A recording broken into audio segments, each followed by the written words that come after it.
ஒன்றுபடுவோம் உரிமைக்காக, ஓபிசி மக்களுக்காக.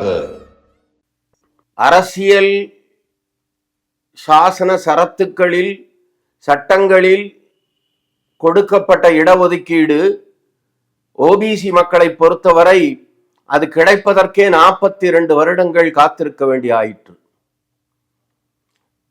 அதே சமயம் 1935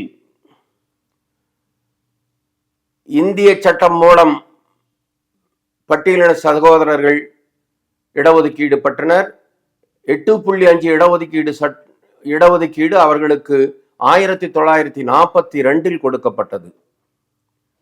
ஆனால் இந்திய அரசியல் சாசனம் பல சரத்துக்கள் கூறியும் 42 வருடங்களுக்கு மேலாக 1992 வரை ஓபிசி சமுதாய மக்களுக்கு இந்திய அளவில் எந்த இடஒதுக்கீடும் கொடுக்கப்படவில்லை. மாமன்னர்கள் ஆட்சியில் ஓபிசி மக்கள் புறக்கணிக்கப்பட்டார்கள். பிரிட்டிஷ் ஆட்சியில் புறக்கணிக்கப்பட்டார்கள்.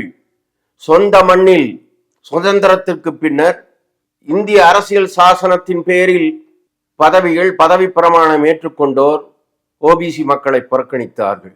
ஆக இந்த ஓபிசி மக்களின் புறக்கணிப்பு இன்று வரை தொடர்கிறது. 1992 கொடுக்கப்பட்ட 27% இடஒதுக்கீடும் இன்று வரை கொடுக்கப்படவில்லை.